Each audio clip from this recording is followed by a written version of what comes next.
ကဲအားလုံးပဲမင်္ဂလာပါဒီနေ့ကတော့ AI သုံးပြီးကိုမင်းသားလုပ်မယ်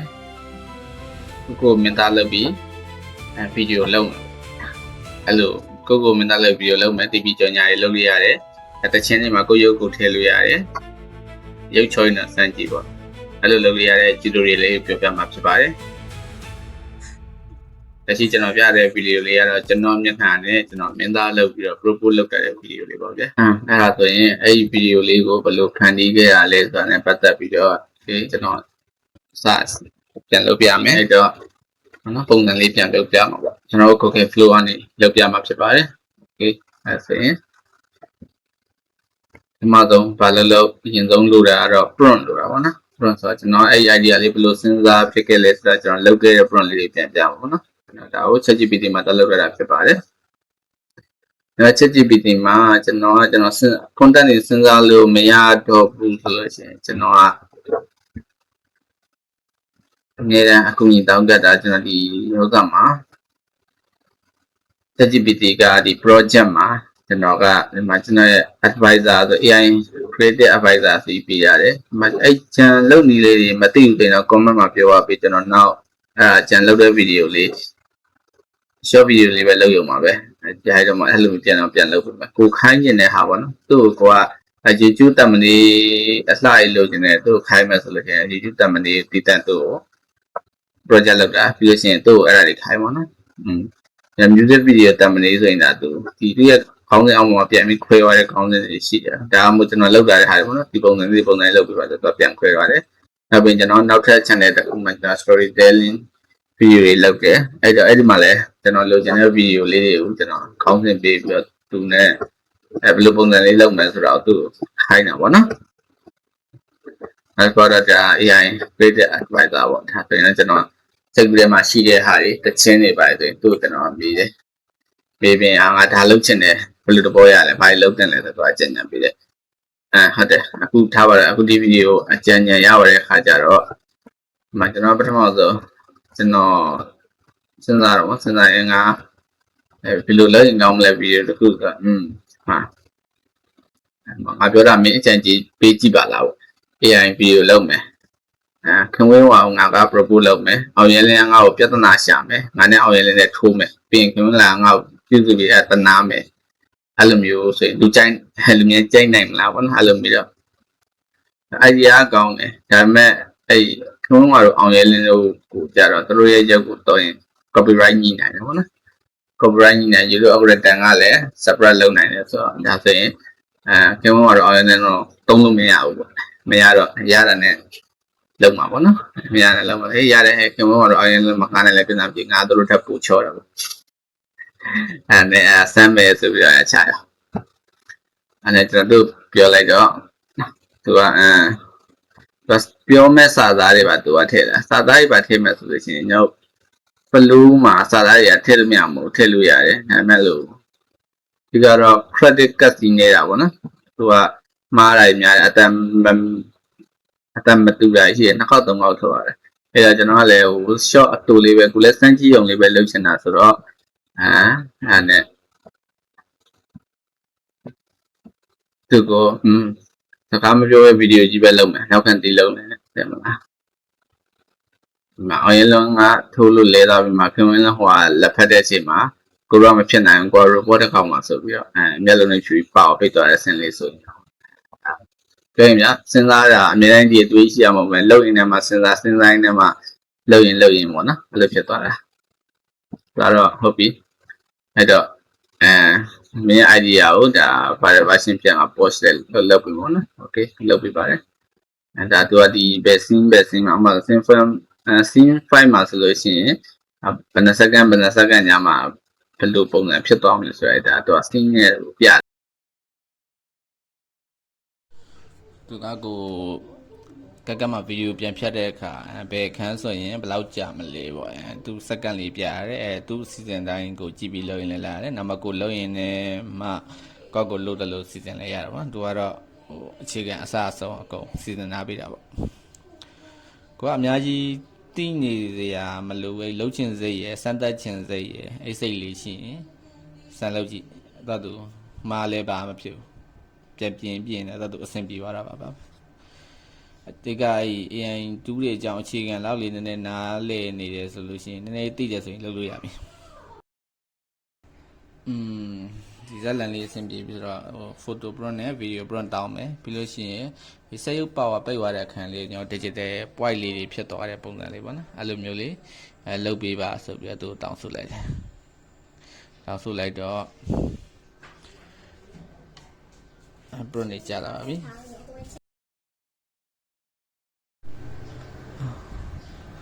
အမှသူကတပုတ်မထုတ်ပေးနိုင်ဘူးနော်လောက်အများကြီးအဲကျွန်တော်နည်းနည်းပြန်ကြိတ်လိုက် print ထုတ်ခိုင်းတာလေးလေ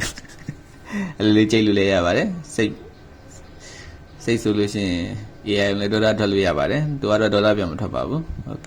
အဲ့တော့ကျွန်တော်တို့အဲ့တော့သူကညောတမနီပုံရယ်စကောင်တွေရယ်စကောင်တွေရယ်စင်းပုံစင်းရယ်သူချပေးလာတယ်ပြီးရှင်မှာ print နေသူဆင်းလာပါပြီကဲမင်းသားပုံကတော့ထေတာပွားဆိုတော့မင်းသမီးပုံကိုကျွန်တော်တို့ကယူပါမယ်ဒီ flow မှာဓာတ်ပုံယူနည်းကိုတော့ကျွန်တော်ရှေ့ဗီဒီယိုမှာတော့ပြထားဘူးတယ်အခုလည်းထပ်ပြီးပြပါမယ်နော် flow ကတော့ကျွန်တော်အမှဒီအခုကမှ FLOW flow ဆိုရိုက်ထည့်လိုက်လို့ရပါတယ်အဲအပေါင်းလေးကိုနှိပ်မယ်ပြီးလို့ရှိရင်အခုလိုချင်တဲ့ပုံပေါ့နော်ကိုတည်ယူမယ်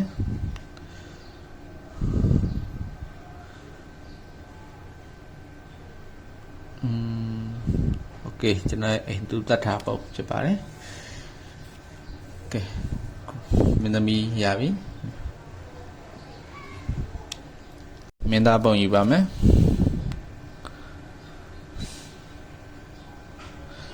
မင်းသားကို print နဲ့ထည့်ပြီးတော့ဗန်နေလိုက်ချိန်မှာမင်းသားမျက်နှာငယ်လေးနဲ့ပါကမလေးတနာပြီးတခါလေးကြိုက်သွားခြင်းစိတ်ပါပါမင်းသားမျက်နှာငယ်လေးနဲ့ဟုတ်ပါပြီ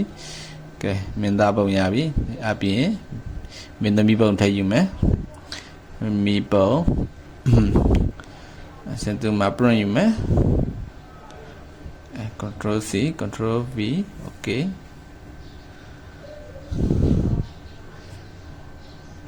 ပုံယူမယ် okay နိုင်မယ်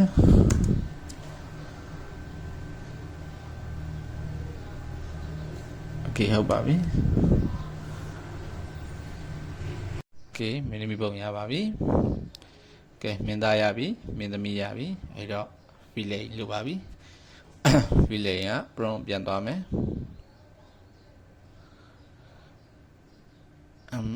prompt မှာfillet pep wine ဆိုတဲ့ fillet ရှိပါမယ်မှာ copy ယူမယ် okay copy fillet ကတော့သူရုပ် origin သူ prompt တိုင်းပဲရုပ်ပေးထည့်လိုက်ပါတော့မယ်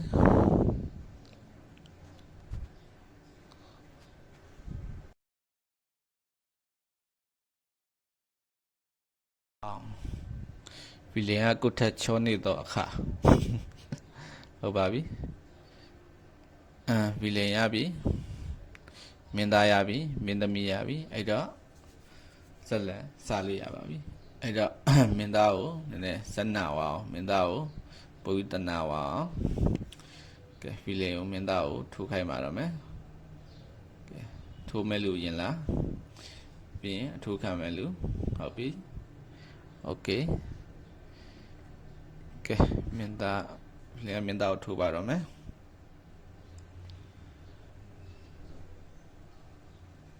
ပေါင်ကျန်ဟိုမှာကောင်ပေါင်းမိကွာတော့တဲ့အဆင်မပြေဘူးထိုးလို့ကဲဒီစီကတော့ဒါ fighting play နေတဲ့အခန်းပေါ့နော်မင်းသားနဲ့ villain နဲ့ fighting play နေတဲ့အခန်း okay အဲ့တော့မင်းသားရပြီ villain ရပြီမင်းသမီးရပြီ fighting play တဲ့အခန်းရပြီအဲ့တော့ကျွန်တော်တို့ကဗီဒီယိုထုတ်တဲ့အခါကျတော့အဓိကပြဿနာ background ဖြစ်ပါတယ် background ကဒီ segment ကတခါတည်းမှာဆို background တူမှရမှာပေါ့နော်အဲ့တော့ကျွန်တော်က background prompt ထပ်တောင်းပါတယ်အဲ့တော့သူ background တူအောင်လုပ်ပေးပါဆိုပြီးတော့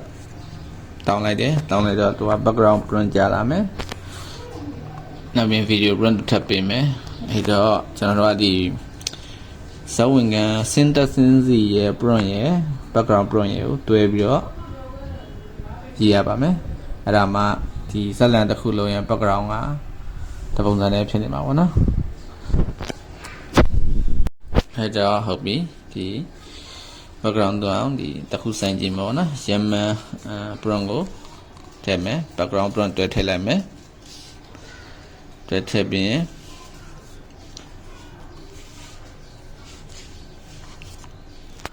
Okay ဆက်ကြည့်လိုက်မယ်ပြီးရင်ကျွန်တော်ကကောင်မလေးနဲ့အတူရှိနေတဲ့ prompt ကို background prompt နဲ့တွဲထည့်မယ်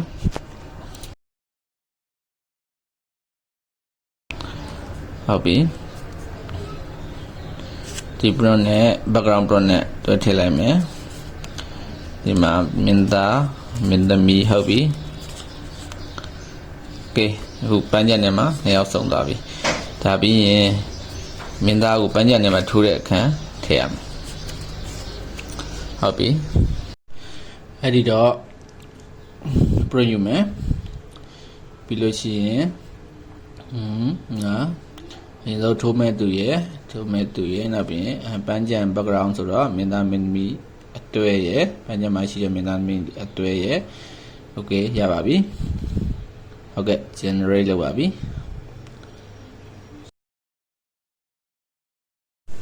ကဲမင်းသားပန်းချမှာနောက်တစ်ခါထိုးခိုင်းပါပြီမင်းသားကတော့အထိုးခံရပါပြီမင်းသားထိုးခံရပြီးရင်ကျွန်တော်ကအချိန်ကုန်သွားမှဆိုလို့ဗီဒီယိုချိန်ကြာသွားမှဆိုလို့ကျွန်တော်ကနောက်ဆင်းမှာနော်ပါဝါပိတ်သွားတဲ့အဆင်းကိုစေရုပ်ဖြစ်ပြီးတော့ပါဝါပိတ်သွားအဆင်းကိုယူမှာဖြစ်ပါတယ်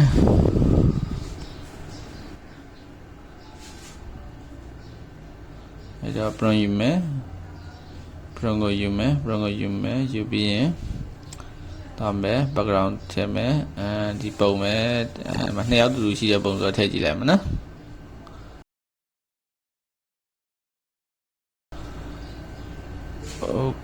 Okay သူကဟိုမှာ prompt မှာတူတော့ခိုင်းတာအေးပေါ့ဒီတစ်ပုံနှစ်ပုံခွဲထည့်မှရမှာနော်ဒီပုံပဲပြန်ထည့်လိုက်တော့ဒီပုံပဲပြင်လိုက်တယ်အဲ့တော့ကျွန်တော်ကသူ့ရှိရ prompt မှာထိုးပြီးလေးပြီးတန်ရပါတဲ့အခန်းကိုကျွန်တော်ပြန်သွားမယ် Okay ဒီမှာတန်ရပြီလေးနေပြီအဲ့ဒီပုံကိုမှကျွန်တော်ကဟိုဘက်ကခုနကပါဝါပိတ်တဲ့ scene နဲ့ပြန်တွဲတယ်ဆိုရင်တော့ပို့ပြီးတော့ကြည့်လို့ကောင်းလာမှာနော် Okayကန်ထိပါပြီဆိုတော့တန်ရလေးရပါဆိုတော့ဗီဒီယိုလေးတစ်ခုစမ်းထုတ်ပြပါမယ်အဲ့ဒါတော့ propose ပေါ့နော် propose လုပ်တဲ့အခန်းလေးပါမင်းသမီး propose လုပ်တဲ့အခန်းလေးကိုဗီဒီယိုလေးထုတ်ပြပါမယ်အဲ့ဒီတော့ဗီဒီယိုထုတ်ဖို့အတွက် step frame ရတော့မင်းသားနဲ့မင်းသမီးစကားပြောနေပြီ end frame ဖြစ်တဲ့ propose လုပ်တဲ့အခန်းကိုယူရမှာဖြစ်ပါတယ်အဲ့ဒီတော့ကျွန်တော်ကယူမယ် prompt ယူမယ် prompt မှာ propose လုပ်တဲ့အခန်းကိုယူမယ် Okay propose လုပ်တဲ့အခန်းယူမယ်ပြီးရင်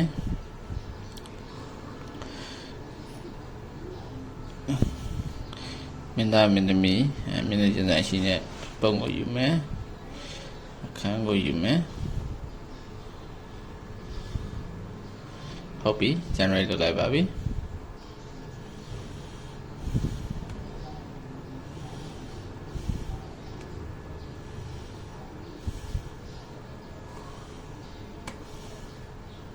အဲ့ဒါညရာ prompt တွေပြန်ကြည့်မယ်ဒီမှာဒါပင်ညာ propose လုပ်တဲ့ scene နဲ့ထုတ်ရမှာပေါ့နော် Okay မှာကမလေးအန်အော်ရတဲ့ပုံထွက်လာပြီဟုတ်ပြီအဲ့တော့ Okay အဲ့ဒီမှာ propose လုပ်တဲ့ scene လေးရပြီသူတို့နှစ်ယောက်စကားပြောတဲ့ scene လေးရပြီဆိုတော့ကျွန်တော်တို့ကဗီဒီယိုထုတ်ပါဗီဒီယိုထုတ်မယ်ဆိုရင်ညတို့က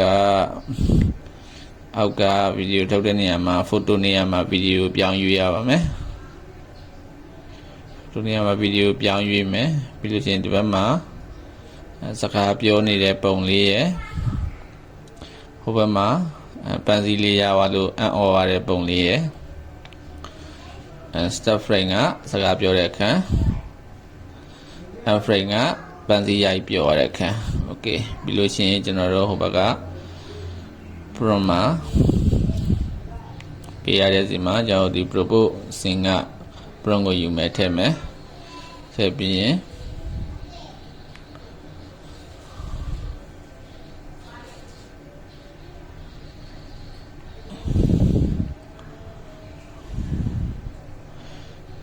ပြီးလို့ရှိရင်ဗီဒီယိုနှိပ်ပါမယ်သူကတော့ဗီဒီယိုတစ်ပုတ်ကို credit 20ပေါ့နော်ဒါကျွန်တော် free ကောက်အနေလုပ်ပြရတာဖြစ်ပါတယ်သူကတရက်ကို credit 50ပေးတယ်ဆိုတော့တစ်ပုတ်ကို20ဆိုလို့ရှိရင်တရက်ကိုဗီဒီယို2ပုတ်တော့လုပ်လို့ရပါတယ်နောက်ကိုစုပြီးတော့ပေါ့နော်တရက်2ပုတ်လုပ်ရင်းနဲ့ဇက်လန်တွေစုပါလေရပါတယ်flow ဖွင့်တတိထားရမှာကအမြဲတမ်း VPN ဖွင့်ထားမှာပါ VPN ဖွင့်မှသူကဖွင့်လို့ရပါတယ်ဒီကျွန်တော်တို့ဗီဒီယိုတစ်ခုပဲလုပ်ပြပါအောင်ပေါ့နော်ဒါမိတ်ဆွေတို့အနေနဲ့ကြတော့ဒီဗီဒီယိုဒီ scene တိုင်းကိုဒီသူရဲ့ photo ဓာတ်ပုံတွေအတိုင်း scene တိုင်းကို step frame up frame နေနဲ့ဓာတ်ပုံတွေဓာတ်ပုံချင်းစီထုတ်ပြီးတော့ဒီ scene ရဲ့ prompt တွေအတိုင်းကိုဓာတ်ပုံချင်းစီမှာ step frame up frame နဲ့လုပ်ပြီးတော့ဗီဒီယိုတွေဖန်တီးရမှာဖြစ်ပါတယ်အဲ့ဒါပြီးမှအဲ့ဒီ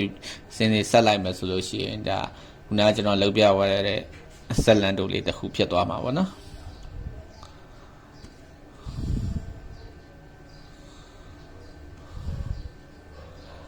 ကဲဗီဒီယိုရရပါပြီဗီဒီယိုကသူကဒီကောင်ကမျက်နှာဒီဘက်လဲတဲ့ပုံစံဖြစ်တော့သူကအဲ့လိုလှုပ်ရှားတဲ့အပိုင်းလေးတွေမှာမျက်နှာနည်းနည်းပြောင်းသွားပါတယ်ဒီမျက်နှာဒီဘက်လဲတဲ့ပုံဆိုရင်တော့ပို့ပြီးတော့ consistency ကျတာပေါ့နော်ကိုယ်ကလူလေးနည်းနည်းလေးတော့လွယ်ပါတယ်လူစမ်းကြည့်ပါစမ်းကြည့်တဲ့ခါကျလို့ရှိရင်ပို့ပြီးတော့ဗောနော်လှုပ်ပို့ထိသွားတာပါဒီမျက်နှာဒီဘက်လှည့်ကျင်တာတော့ပါဆိုရင်လည်းတကယ်ကိုကဲ translate မှာသွားပြီးတော့တေချာပြောပြီးတော့ပြန်လှည့်ခိုင်းမျက်နှာဒီဘက်ချန်ရအောင်ထားတာတို့ဘာလို့ဆိုရပါတယ်โอเคဗီဒီယို3ကတော့အဲ့လိုလှုပ်ရှားမှုများတဲ့အခါမျိုးကြရင်ရုပ်လေးအနည်းငယ်ပြောင်းတတ်တယ်တခြားစီးတန်းတို့ဘာတော့နာမည်ကြီးပါနော်တုံးလှုပ်ရှားလဲမျက်နှာမပြောင်း consistency ကျတယ်ပေါ့အခြားမှာလေဒရော့တို့တွန်ခရူတို့ပုံနေတဲ့ဗီဒီယိုလောက်တာတွေနောက်ဟို line ပေါ်မှာဟိုကိုတွေစက်ရုပ်ကားနဲ့စက်ရုပ်ကြီးဖြစ်ပြီးထိုးတာတို့ဘာတို့အဲ့ဒါတွေကြတော့ဒါစီးတန်းနဲ့လောက်တာဖြစ်ပါတယ်ဒါကတော့ဗီဒီယို3 flow video 3နဲ့လောက်တာပါဒါတော့ကျွန်တော်အချိန်ကြာမှဆိုကျွန်တော်ဒီတစ်ဖြတ်လေးတွေပေါ့နော် point တစ်ဖြတ်လေးပဲဓာတ်ပုံထုတ်ပြတာဖြစ်ပါတယ်မိတ်ဆွေတို့ကတော့လုံးမဲ့ဆိုရင်တော့ဒီ prompt တွေအစင်တိုင်းဓာတ်ပုံအစင်တိုင်းဓာတ်ပုံထုတ်ရမယ်ထုတ်ပြီးလို့ရှိရင်ပြီးရင် video prompt ယူမယ် background prompt ယူမယ်ပြီးရင်end frame step frame end frame ကိုထည့်ပြီးတော့တစ်စက်ချင်းစီသွားမှာပေါ့နော်အဲဒါဆိုလို့ရှိရင်တော့ပုံစံလေးဇက်လန်စနစ်တကျလေးဖြစ်မှာပါကျွန်တော်က credit ကိုချွေတာတာရောဗီဒီယိုအချိန်ကြာမှာကိုချွေတာတာရောမလို့ကျွန်တော်ဒီ point လေးတွေပဲလုပ်ပြသွားတာဖြစ်ပါတယ်နောက်စမ်းကြည့်ပါနောက်မရှင်းတာရှင်းလဲ comment မှာမေးလို့ရပါတယ်စမ်းကြည့်လို့ရတယ်ပေါ့နော်ဟိုလိုပဲအပျော်ပဲဖြစ်ဖြစ်ကိုတငယ်ချင်းတွေလှုပ်ပေးနေတာဖြစ်ဖြစ်ကိုရဲ့ဆိုင်လေးမှာကြော်ညာလေးဖန်တီးနေတာဖြစ်ဖြစ်ကိုဇက်လန်လေးတစ်ခုဖန်တီးနေတာဖြစ်ဖြစ်ဒါမှမဟုတ်တချင်းတွေကိုတချင်းတွေကိုကိုရုပ်လေးနဲ့ free နေနဲ့ဟာနဲ့တေးဖော်နေတာဖြစ်ဖြစ်ကိုမျက်နှာလေးထည့်သုံးပြီးတော့လှုပ်လို့ရတာပေါ့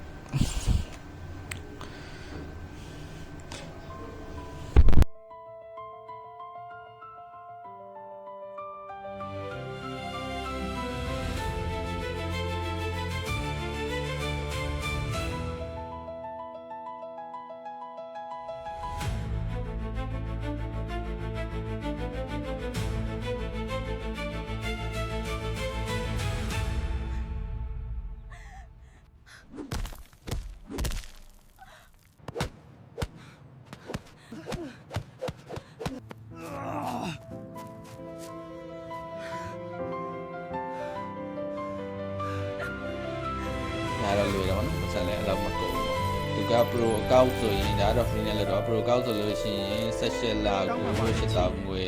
ကိုက AI ပေး robot ကြပါတယ်နောက်ပိုင်းလက်ရှိဆိုရင်တော့ကျွန်တော်တို့ NC shop မှာဝယ်လို့ရပါတယ်တခြားရောင်းတဲ့လူတွေလည်းရှိပါတယ်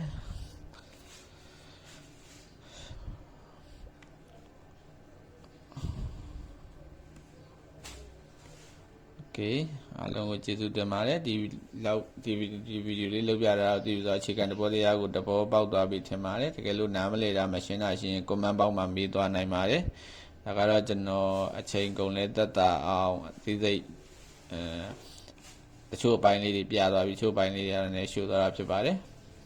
အားလုံးကျေးဇူးတင်ပါတယ်နောက်ထပ်ဗီဒီယိုအသစ်တွေနဲ့ပြန်လည်ဆုံတွေ့ရမှာမဟုတ်လို့ channel လေးကို subscribe လေးလုပ်ပြီးအားပေးပါကျေးဇူးတင်ပါတယ်